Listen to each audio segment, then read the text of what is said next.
So good evening, Rabbi. Chag Sameach. This question about Nimot Vatovot. That was their side, as usual. I want to tell you that we spoke about this a little bit inside also. The issue about why there was no seudot made on Chanuka. We don't have seudot on Chanuka. So we talked about this, and we mentioned the issue that Maran, my rabbi, he said that the reason was because there were some people who died as well. What does that mean? That the war, even though the Jews won the war, they were victorious, but there was casualties. Not so when it comes to Purim. On Purim, there was no casualties. When they went out to war against their enemies, they got out scot clean. When it comes to this war, there was casualties. Who died? So there is a midrash, which says that actually it was some of the sons of the Kohen Gadol. These were like a family of Kohanim, the Maccabees, the Hashmonaim. These were the ones. Some of the family also died. So what happened? Why is it that what does it have to do one with the other? What does it have to do with seudot? So the truth is, it wasn't such a clean victory. That's the idea, right? So therefore, they didn't make seudot. But one thing we didn't discuss is why should it be in Hanukkah that they died? They were all tzaddikim, these Kohanim, Chashmonaim. So why did HaKadosh Baruch Hu allow them to die like that? What's the reason why? And on Purim, nobody died. So what was the catch over here? What's the reason why? There's reason for everything, Nothing is a coincidence. So, if you really think about it, there's a Zohar Kadosh. There's in the Zohar. You know what it says in the Zohar Kadosh? It says, exactly addresses this issue.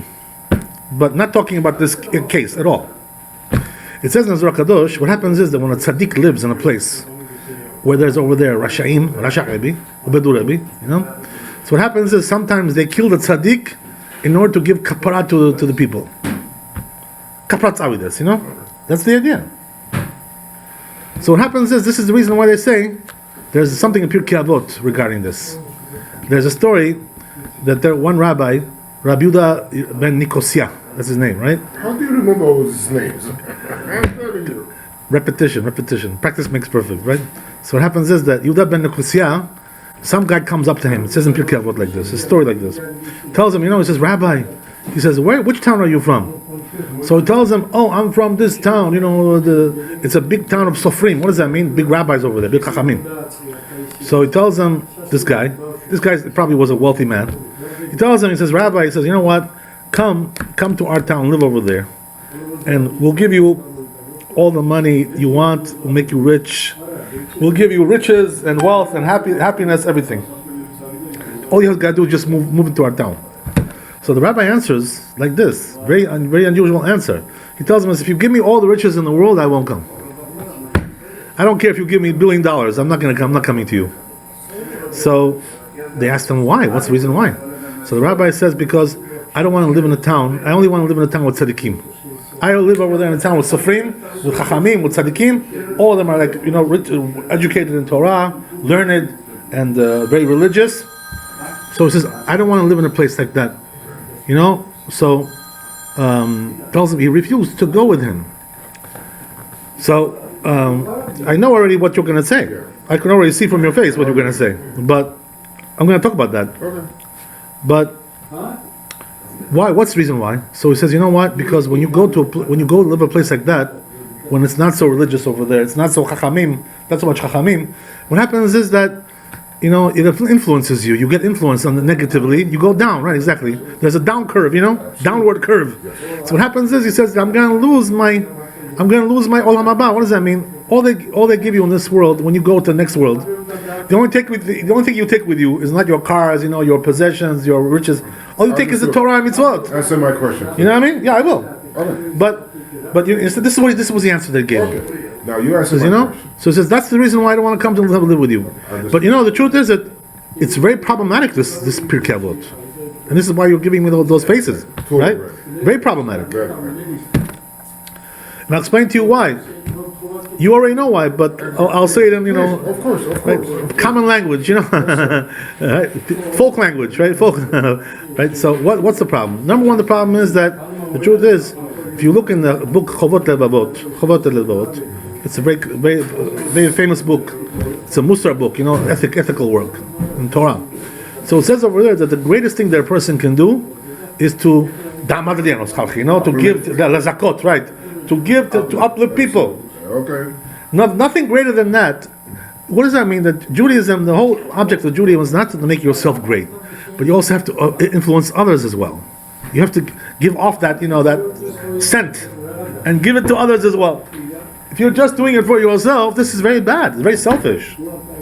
So the truth is, the epitome of what a rabbi is supposed to be, chacham, is somebody who gives Torah to others. This is what a rabbi is supposed to be. Not just I'm okay, I don't care about you. You go, go to Azazel. Go. I'm okay myself. What do I care about you? You're a peasant. You're a second-class Jew. I'm good. I got a religious wife. My children are religious. They go to yeshiva. Everything is good for me. You're a peasant. Send your kids to public school. What do I care about you? This kind of thing, right? So when a person is like this, he's not really considered to be the best rabbi. This is like very cheesy. Very, very, very bad. Selfish. Selfish person, right? So what does that mean? He's not considered to be the epitome of creation. The epitome of creation. He's not considered to be on that level. So this is one thing. So why didn't this rabbi seize this opportunity to go and to give them the words of God? Exactly, yeah. Right. He should have done that.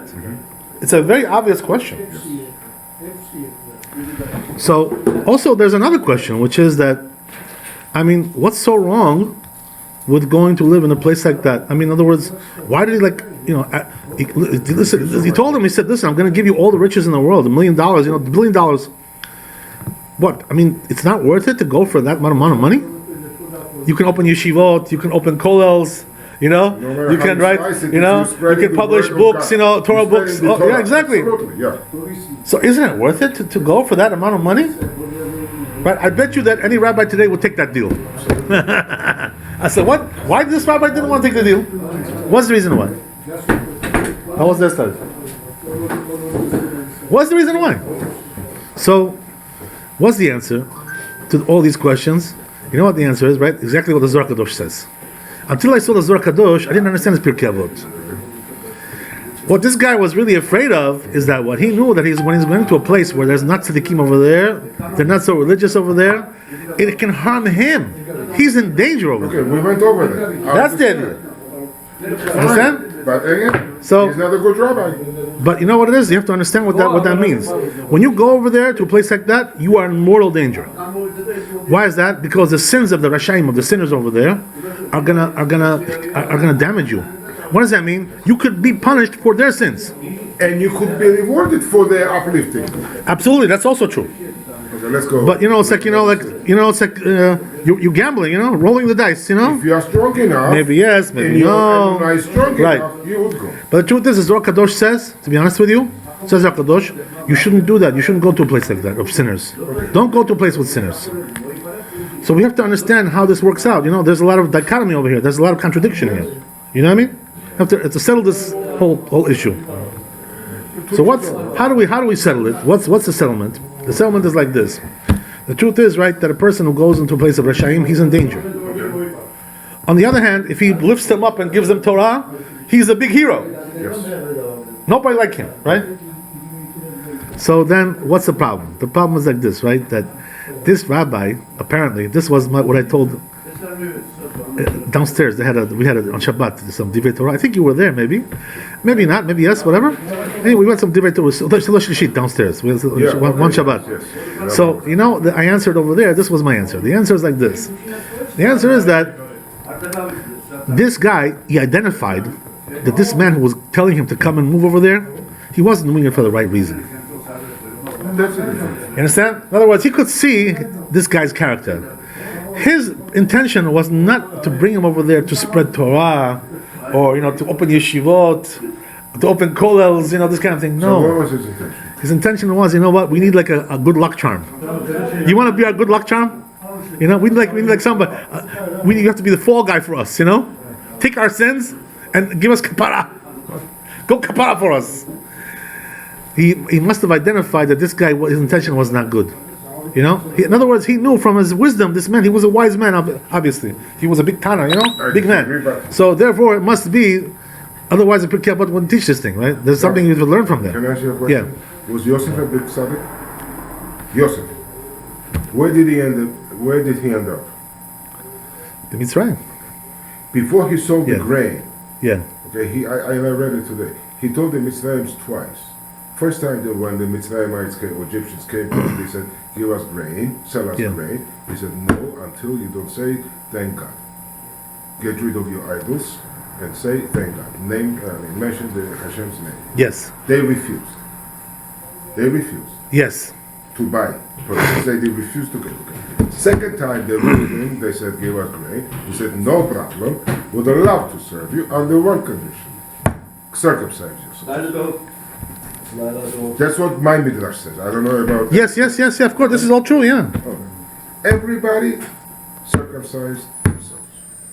Right. It's true. True. Yeah. They went to They had no Paro. choice. They went to Paro. Paro said, you know what? Yes. If the guy could, whatever, I don't want to go. Right. Okay? He could kill us. Demolish us. Yes, destroy us. yes. Beautiful. Go do as Yosef says. So how much uplifting did he do? Yosef. Oh yeah, he did a job there. He did a job. He did quite a job. He did a hell of a job. But you know what it is? Excellent job. Over there, there's one thing you have to understand, Jimmy. Over there, in that case, he went there against his will. He didn't go in there on his own volition. I understand, but If you you would have don't- told him, listen, you Yeah. want to go to Mitzrayim? Of course He'll not. tell you, you're crazy. Of course I'm not. not going there. That place is hell. But he You used know? this opportunity to uplift Mitzrayim. You're right. He used it. So what's the idea? The idea is like this, and it also applies to me, by the way, as well. If Hashem wouldn't bring me here from Israel, Yeah. I wouldn't be here. Huh? In other words, if it was really my choice per se, I would not be here. Yeah. You understand? And look how many people you uplift. Right, that's the idea. Even on the So what does right. that mean? You learn from there one thing. When Hashem forces you to go somewhere, and you are commanded to go, you must go. And then do your job. But if you have a choice, wait a second, hold on. you know, You open another But, discussion. Okay, let's go back. but you know, now what's the idea? As I said, right? The rabbi has to use his judgment in this case. You understand? He has to know what he's getting into. In other words, if he's going to Sodom and Gomorrah, Sodom and Gomorrah, the rabbi should not go there because he knows there's no hope over there. in a place like that. They'll kill him. They'll slaughter him. Definitely. You understand? So that's the idea, right? A person has to identify what he's getting into. Chapter. Good idea. Why not? Good idea. Good idea. Gagima. Right? So that's the idea, So the rabbi used this judgment over here. He knew that this place was not conducive to this kind of thing. To spread over the Torah. It just wasn't shaykh, wasn't relevant. You understand? This is the reason why he did what he did. Okay. This is the right. So this is the reason why this rabbi particularly refused. But we also learn from there for our discussion. Yes. So, but we also learn for our sake one thing over here. What is that? That when you have a place like this of tzaddikim, and you have reshaim, so it's natural that, what does that mean? These now, what happened was in the case of the Chanuka, we had the Chashmonaim, and in that generation the Jews were quite corrupted. That's what it says in the texts. What does that mean? They were Hellenized. They became assimilated into Greek culture very heavily. Like it is today, right? Yeah. You go into the baseball game, 3 strikes, you're out. Football, soccer, this. This is Greek culture. This is today's version of Sports. It was right. invented by- Today's version of Greek culture. You understand? So we're also, today in this generation, also we're very much into this kind of stuff. When we were kids, right? We were like, we're into this stuff, right? Whatever. You know how we were. Soccer, whatever. Everybody's got his sport. That's the way it was. So they're also, I'm sorry. I'm sorry. Yeah, no problem. I heard something today which I couldn't believe. Yeah. Maybe it's possible. Somebody mentioned that the Rabbi Ovadia, Yeah. I'm sure you would be familiar Yeah. with him very well. He suggests not to watch boxing. Or any violent sport. Right, any violent sport. Yeah.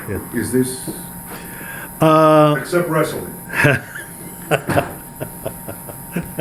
mandatory to watch? The truth is, to be honest with It's the you, only real sport, Jimmy. I must tell you, that Did you ever come across this this it's actually very relevant to what we're talking about, because we're talking about Hanukkah, and the Greek culture was all about this. This was all it was about. Beautiful. Yeah. And the Romans, they also adapted that, right? The Colosseum, the Roman Colosseum, the Right. bulls, did all these kinds of things, right? You know how it was, right? Yes. So the truth is that as Jews, we really have no business watching sports. You know why?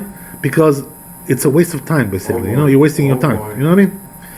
You know what that's called in the Gemara, in the Masechet Avodah Zarah? It's called Moshav Letzim. You know what that means?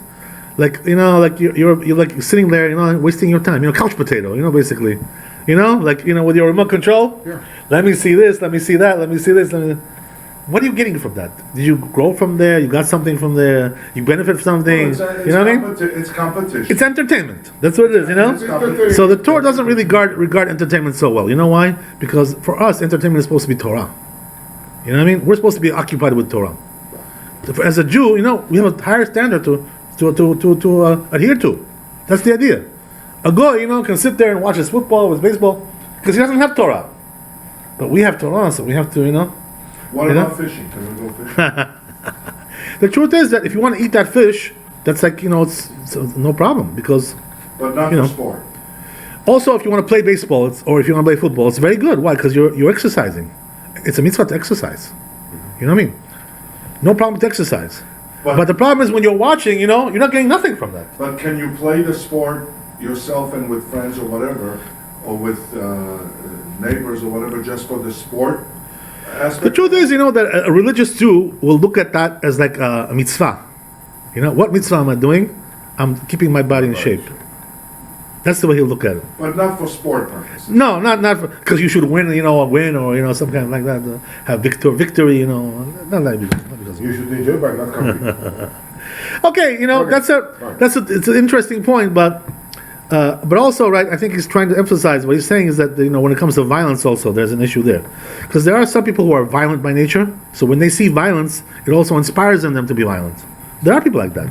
You know how it is, right? They see people shooting guns in the movies, they also go and shoot guns. There are people like this. Did he ever forbid his students to watch sports?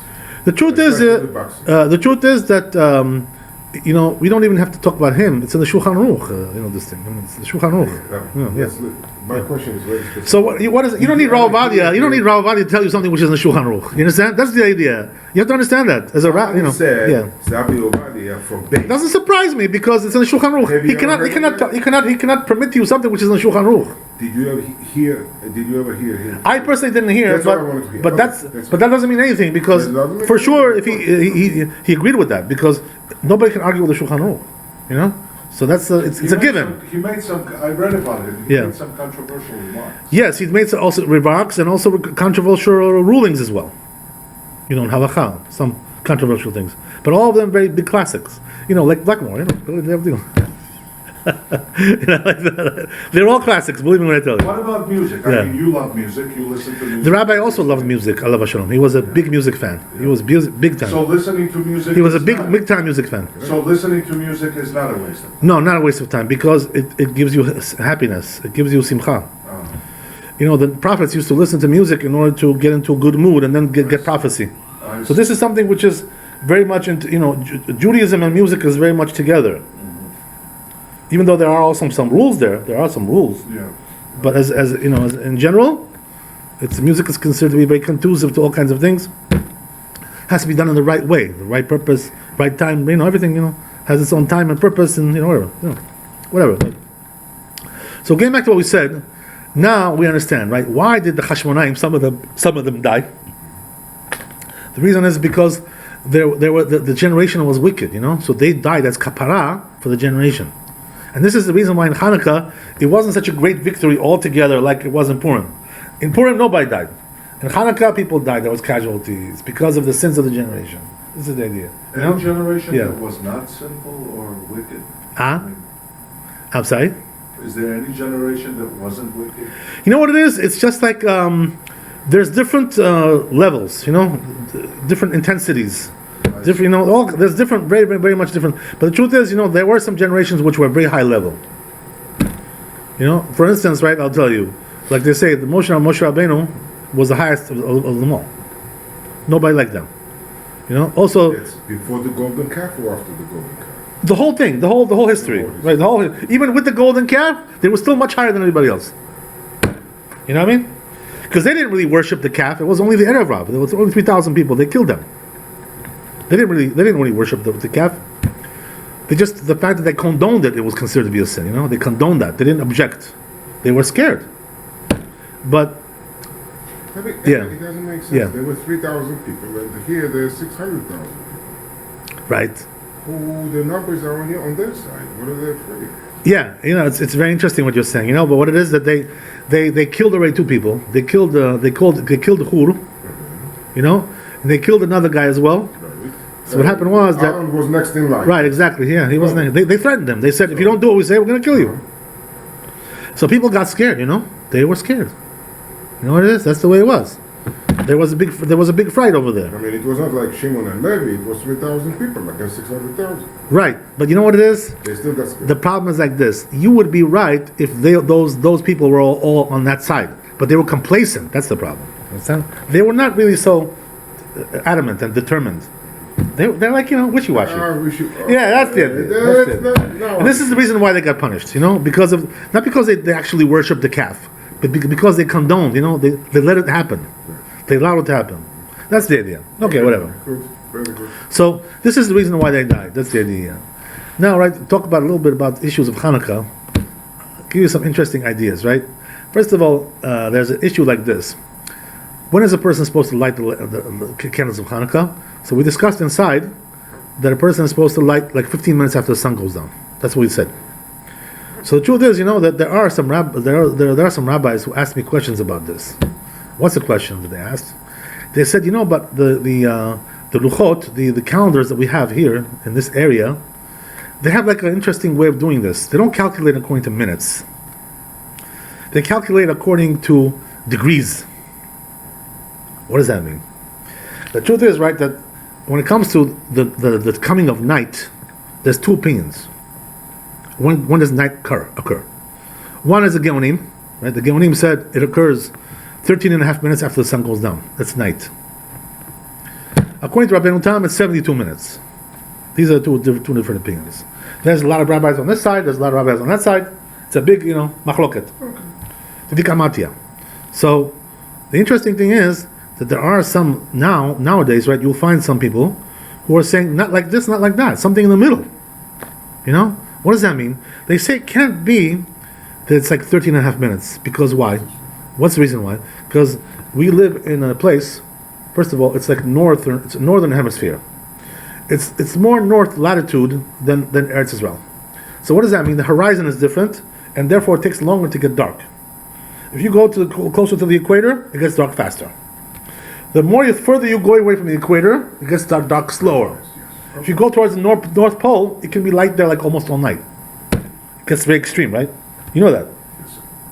So interesting thing is that because of this discrepancy, regarding when night comes, there are some rabbis who try to make a new idea over here in our generation.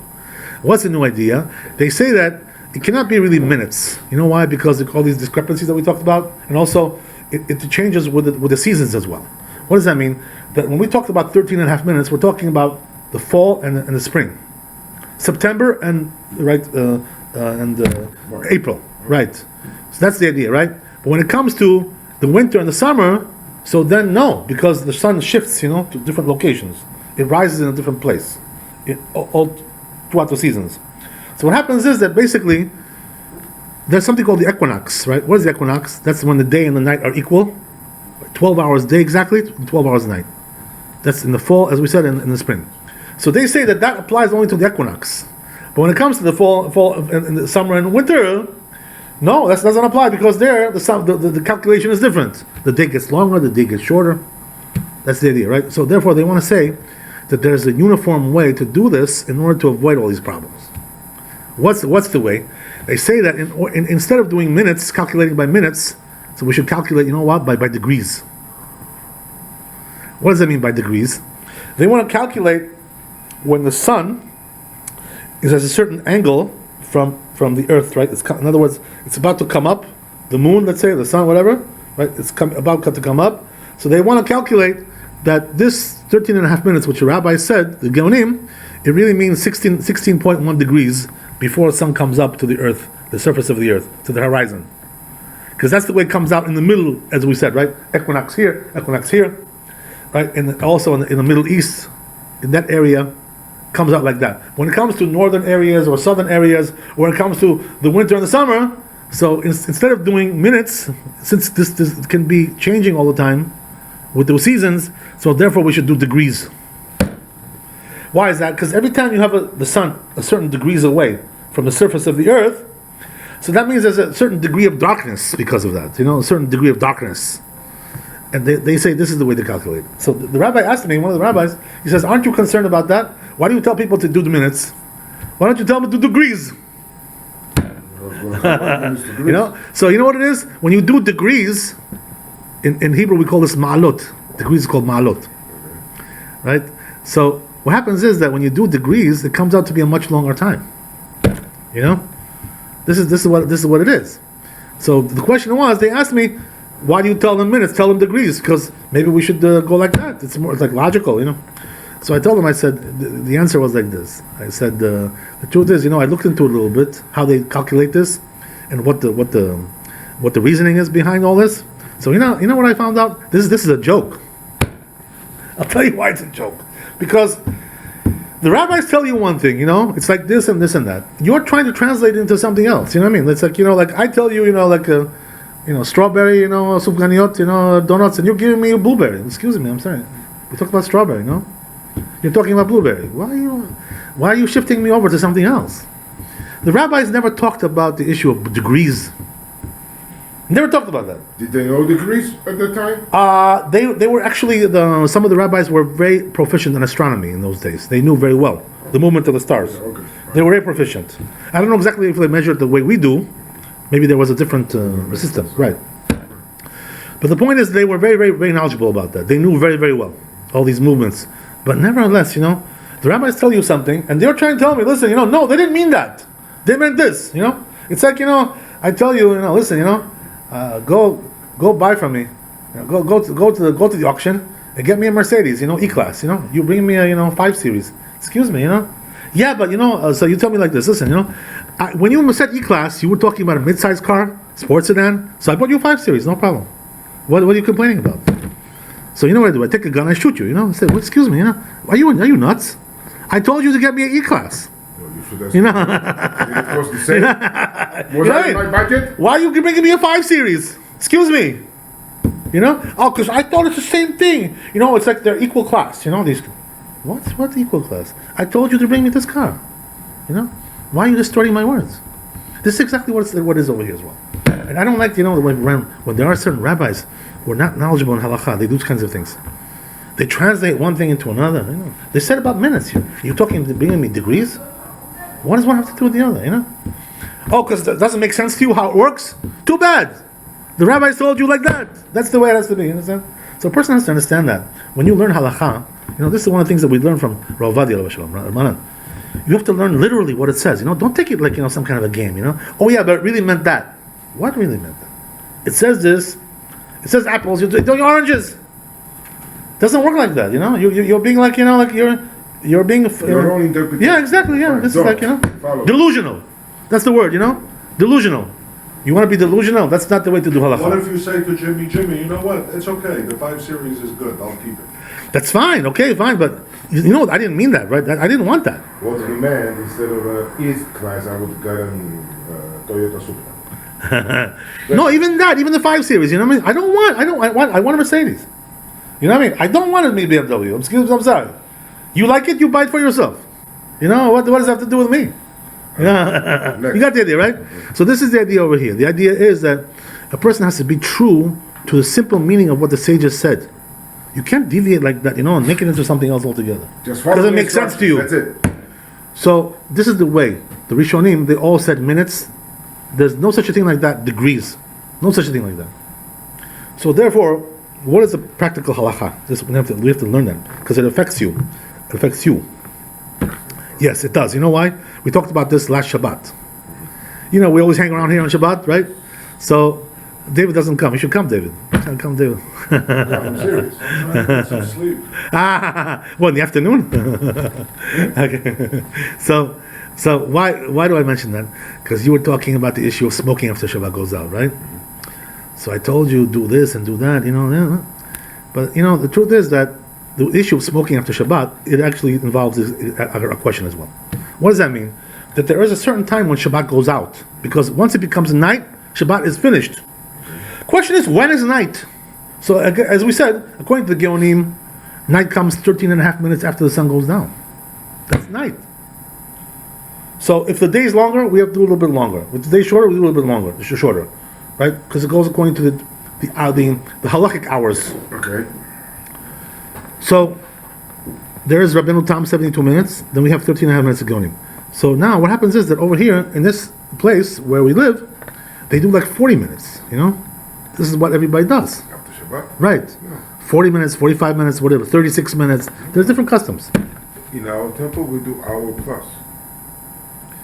That's because the rabbi likes to talk long. It's not because of Seriously. over here, over here they hold 45 minutes. That's what they do. Just telling you, Also downstairs as well, downstairs. After the lighting of a candle, Yeah. they add hour and 15 minutes. No, not lighting of candles. We're talking about when the sun goes down, right? Which was 20 minutes discrepancy, right? That's the reason why you're saying that. So 45 minutes. that's exactly right. 45 minutes. That's what they do. But the truth is 45 minutes. Is it a real time? According to what we said, it's not, because there's only two different opinions. There's a Geonim, which according to them it's very short. According to Rabbeinu Tam, it's 72 minutes. So you got to go either one or the other. You cannot do something in the middle. This is what people are doing today. People are doing today in the middle. Something like this, some kind of compromise thing. Degrees, all kinds of things, adding all kinds of artificial ingredients in there. You know what I mean? All kinds of. So this is not the way to do halakha. 72? Huh? 72? So now the question is like this, right? Since we have two opinions, 85 divided by half is 42. since 45 minutes, we are perfect. doesn't work that way. So what do we do, practically speaking, right? We have two different opinions. We have the Geonim, we have Rabbeinu Tam. So the rabbi said very simply, especially in the diaspora outside of Israel. You know what he said? He said that when it comes to something which is from the Torah, wait till Rabbeinu Tam. When it comes to something which is rabbinical, we can go lenient like the Geonim. What does that mean? 20 minutes, round it up to 20 minutes. Sometimes the day is longer. So because of that, what does that mean, practically speaking? That a person, when does it really become night? It becomes night 20 minutes after the sun goes down. According to the Geonim, that's for sure night. Even 15 minutes is enough. And this is the reason why I told them to light the Chanuka candles 15 minutes after the sun goes down. This is the reason why. But if you want to do something which is from the Torah, what does that mean? You want to drive a car, which is a fire there, or you want to light a cigarette, so there it's recommended to wait until Rabbeinu Tam. Now, I didn't tell you to do that, right? What's the reason why? Because this is not really halakha, it's like a recommendation. In other words, if you're really strong in Shabbat, you're holding very strong, so then I would tell you, if you've got big muscles, you know what I mean? You're a muscular guy, bodybuilder, If you're a bodybuilder, I'll tell you, go all the way, But really, according to halakha, we're not required to do that. What's the reason why? Because according to most of the authorities, achronim, later authorities, halakha is not like the Rabbeinu Tam. Halakha is like the Geonim. So therefore, the truth is that if a person really wants to do some kind of labor after Shabbat, and he can't do like Rabbeinu Tam for some reason, whatever, either he's not so strong like that, or it's an emergency, whatever, it's a case where it's a pressing issue, let's go to the hospital, whatever it is, right? 20 minutes after the sun goes down, he can do anything he wants. That's the way. That's really the truth is. This is the truth. And this is exactly what it says in Ben Ish Chai. The Ben Ish Chai brings down also that in his place where they lived in Baghdad, in Iraq, they used to like 25 minutes after the sun went down, they used to finish Shabbat. That was it. Out of Shabbat. So every place has different customs, but the idea is like this, right? That a person shouldn't change these things like this. Go like this. Another interesting issue, which I was asked about, something very interesting, regarding lighting the Chanuka candles. This also applies, by the way, to Shabbos candles as well, Shabbat candles. What does that mean? There's a rule like this brought down in the Gemara. Also, it's brought down in the Shulchan Aruch, that when a person lights a candle like that, he has to make sure before he takes the match off that it's like the majority of the wick is lit. There is such a thing like that. What's the reason for this? Why a person should do that? Let's say if I lit a little bit and it took a little while, until it got going. Sometimes it happens, right? It takes a little time to get going, but eventually it'll go. But the Gemara says don't do that. Light it like really good, like nice. If you're gonna do it, go all the way. Don't be skimpy with your time. With your matches. So, one of the questions that I got from one of the rabbis was, if a person didn't do that, let's say he didn't do it that way, because the halakha requires you to do it like that. So the question is, did he fulfill his obligation, or does he have to do it again? And if he does it again, does he need to make another bracha? This is the question, right? That I was asked. So why do I tell you this? Because the truth is, I told him like this. First of all, you don't have to do it again. Number one, if you lit it like that in a shabby way, it's okay. But Number eventually the candle caught fire. Yeah. The wick caught fire. Yeah. That's for sure. There's no reason to do it again. Right, but he's telling you. I'll explain to you what he's trying to say. So he said, first of all, I told him you don't have to light it again. Number one. Number two, I told him, for sure, if you want to light it again, let's say you want to be like a Hasid, Hasidimi. Oh. So don't make a bracha because you already fulfilled your obligation. So if you make a bracha, you're doing a bracha l'matala. It's a blessing in vain. So you know what he did, right? He sent me a piece of something from a book, and it says over there that the Ben Ish Chai writes that if a person did it this way, shabby way like this, he didn't fulfill his obligation altogether. He did not. Did not. So I had to answer him, regarding this, because you know what I told him before he sent me this. I told him, I said, doesn't require. And the reason I told him doesn't require is because this is not really the essence of the mitzvah. It's just hidur mitzvah. You know what's hidur mitzvah? It's like the best way to do it, nice way. You want to do it like nice and generous, and large. That's the idea. So I told him, I said, this is just something which is, the best way, but it doesn't prevent the mitzvah altogether. So he sends me the Ben Ish Chai. So you know what I did when he sent me the Ben Ish Chai? I looked into the other sources because Ben Ish Chai is something recent. I looked into the Bet Yosef. I looked into the Shulchan Aruch. I looked into the Poskim. So what I found over there was that nobody else besides the Ben Ish Chai says you have to go and do it. You didn't fulfill your obligation. Nobody says that. But nevertheless, still, I want to bring more proof. So you know what I did? I found a Rashi. There's a Rashi in the Gemara. Where is that? In Masechet Berachot. It says over there. There's a Rashi. He says over there that anywhere where it says in the Gemara tzarich, you have to do something. Tzarich, you have to do. Tzarich means you have to do something. It says in the Rashi that doesn't prevent the mitzvah altogether. In other words, if you don't do it that way, it doesn't mean you cancel the mitzvah. It just means that the chatchila, the best way to do like this. But if you didn't do it, it's okay. You still did your mitzvah. So this is exactly what it says regarding this mitzvah. I told him, I said, Rashi says that doesn't prevent the mitzvah. So I told him, the reason why the Ben Ish Chai wrote what he wrote is because he's like, he talks about Hasidut Ben Ish Chai. He's like a Hasid. Ben Ish Chai was a big Hasid, He talks about things which are very high level, stringencies. But according to halakha, when something like this happens, a person doesn't have to go back and do it again. Because, bottom line, right, he lit the candle, no? You lit it, no? Okay, you lit it in a shabby way, but eventually got lit, and it was you who did it. So how can we say in a case like that, right, that you have to light it again? Number one. And also number two, that you should make a bracha, right? That's ridiculous, because, you fulfilled your obligation. You lit the candle. So therefore the halacha is, in a case like that a person doesn't have to go back and light again. And also, for sure, if he wants to light it again, don't make a bracha for sure. That's the idea, right? That's the whole thing. But what does it mean light it again? You lit it, it was very small fire, then eventually he puts it out and lights it again? That's what it means? That's what he's talking about? Yeah. A little bit nutty, no? A little bit nuts. Right. But that's what he was trying to suggest to me. You know what I mean? So this is what I told him. I said, no way, no such a thing like that, right? That's the idea. Okay, another interesting thing regarding Chanuka, as we said, that we have now coming up Rosh Chodesh, right? So Rosh Chodesh comes on Shabbat. So the way it works is like this: when you have Rosh Chodesh, which comes on regular day, weekday, Tevet, Chanuka, we bring out two Sefer Torah. One we read Rosh Chodesh, second one we read Chanuka. What's the reason why we do Rosh Chodesh first and then we do Chanuka after? Because Rosh Chodesh comes more frequently, comes every month. Whatever is more frequent, You do it first. That's the way it is, right? So therefore, first we read Rosh Chodesh. How many people go up for Rosh Chodesh? 3 people. And then the fourth one will be do Chanuka, second book.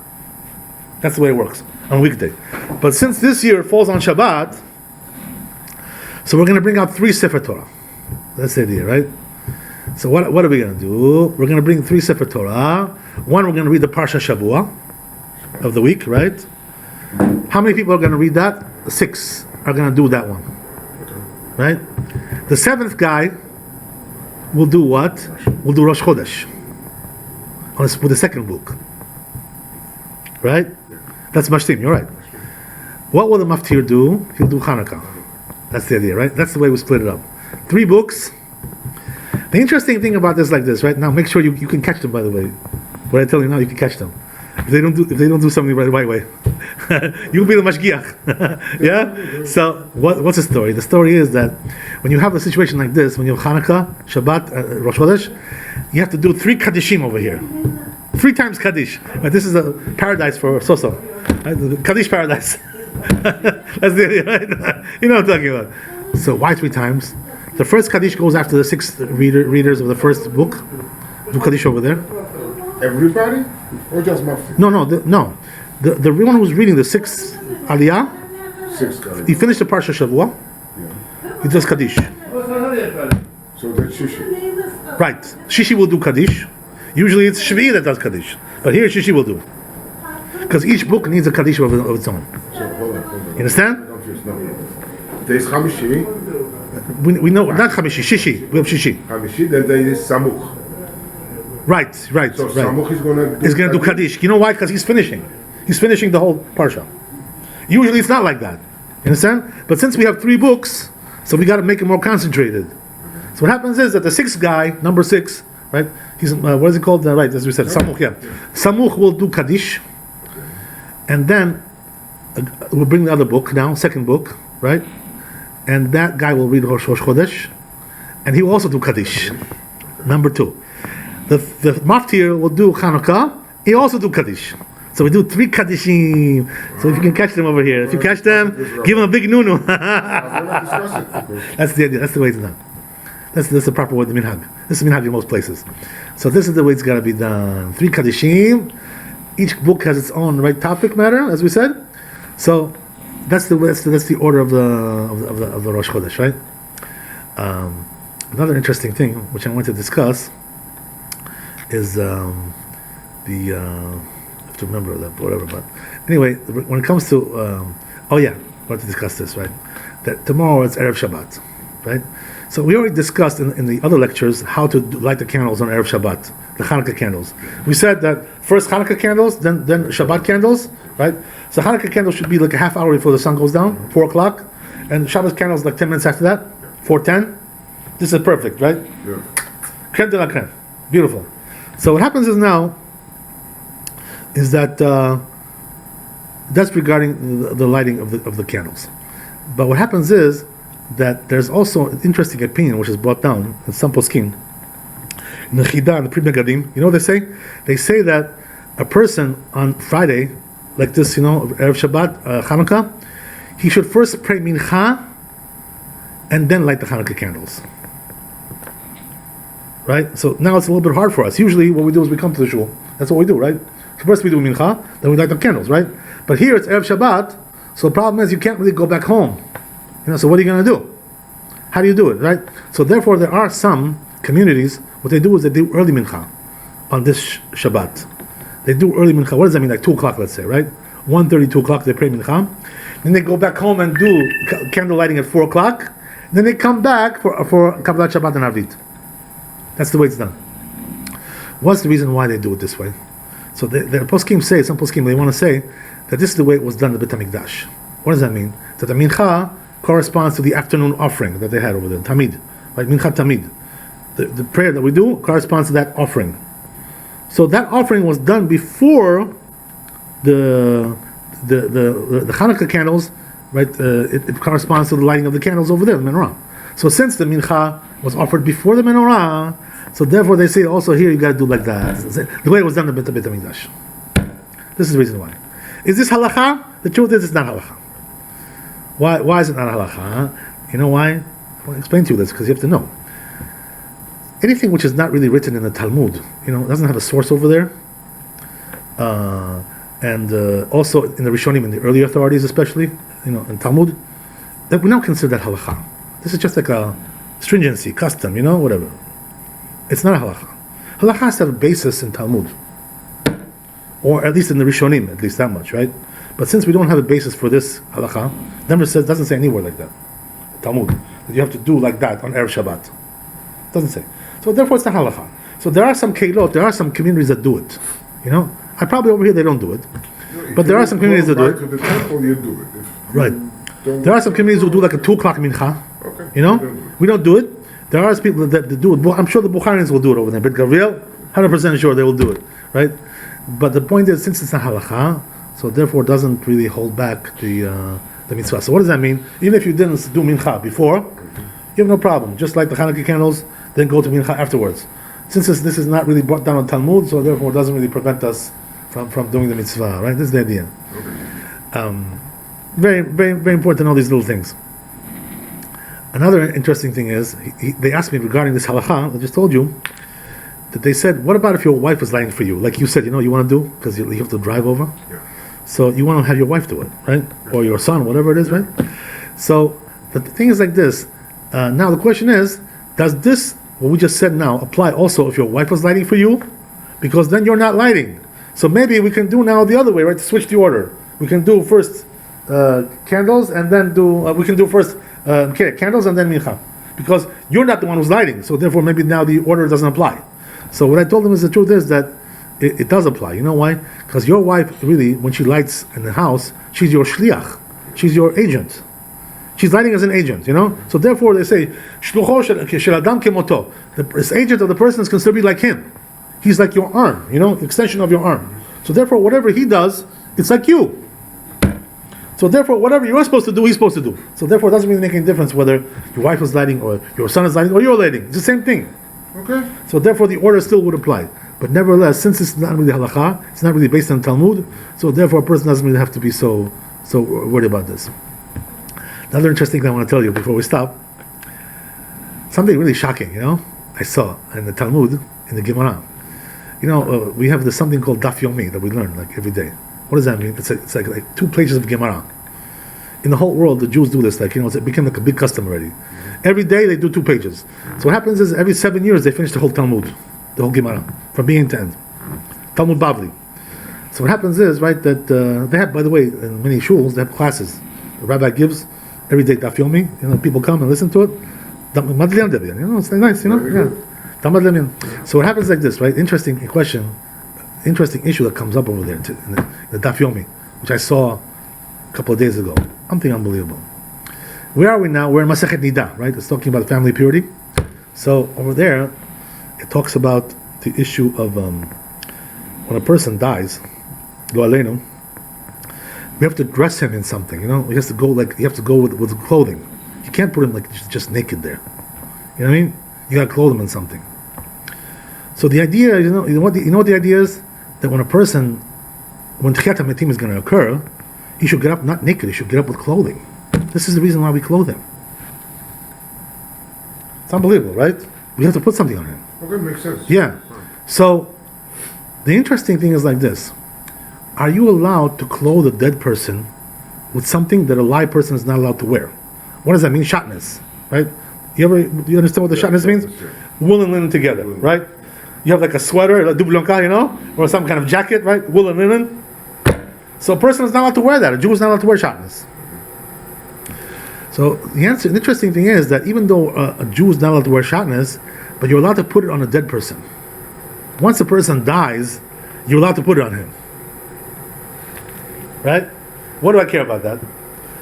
What's the reason, by the way? The reason is because when a person is dead, he's patur from the mitzvot. He's not liable to mitzvot anymore. Once a person dies, he's not obligated to keep mitzvot. It's a very simple fact, Teach ourselves. You understand? You have to understand this, right? A little bit spooky, but there's a point over here, right? So he's not obligated to mitzvot. So therefore we can put anything we want on him. Okay, next. Now, the interesting is like this, right? The Gemara makes a conclusion from this point. You know what it says in the Gemara? It says you learn from here a very big lesson. Unbelievable. You learn from here that the mitzvot are destined to be nullified.